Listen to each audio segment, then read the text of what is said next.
day. I stopped going out to dinner. I stopped going out dancing. I stopped getting my nails done, stopped getting my hair done.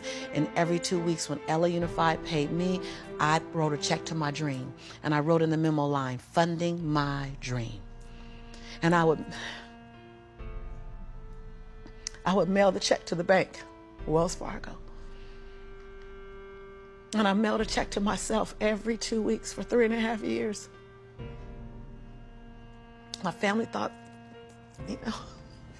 that I was smoking on drugs. Like, she ain't going out. She eating beanies and weenies all week. We think she on drugs, but she's not getting any smaller, so maybe not. And I went to the bank after 3.5 years.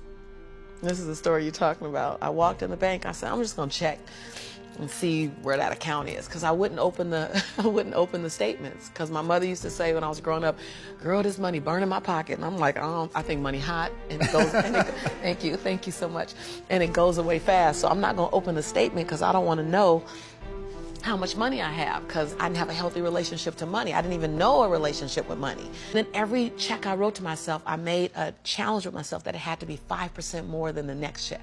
Wow. Than the previous check. So I didn't really know how to calculate the 5%. So I'm like, well, I'll just add $30. I'll just add $60. I really didn't know anything about it. Then I went out and got a second job.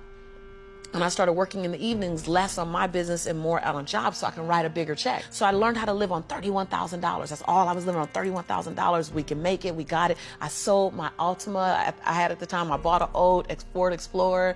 You know, I just skinnied down. I moved out of my 3-bedroom house. I moved in with a roommate, 3-bedroom, 3-bathroom house, 2-story, to a roommate, because I was willing to write a check to fund my dream. And I kept writing, funding my dream, funding my dream, funding my dream. And I walked into Wells Fargo 3.5 years later, and I gave her my name. I said, hi, my name is Lisa Nichols. And she's like, you the funding my dream lady. I was like, yeah. So all these tellers came running around. The manager came around, because I guess everybody had processed a check or two. Right. And they were like, we all been wondering, like, everybody wants to know, what's the dream you funded? And I was like, I don't know, but it's gonna cost some money.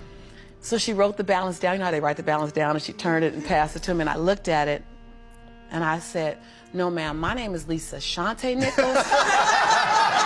This is my social security number. I don't even want that money, because y'all gonna want it back, and I don't want to get in trouble, so can you just give me my account? Because I didn't know anyone in my family that had $5,000 in their account, $10,000 in the account. So when you write down that I have $62,500 in my account, that's not mine. And so they all teared up, like everybody started crying. They're like, no, it's yours. I looked down at my son, Jelani, who was 5 years old now, and I said, Jelani, I think life is gonna change for you and mommy. My son said, Mommy, can we finally go to McDonald's now?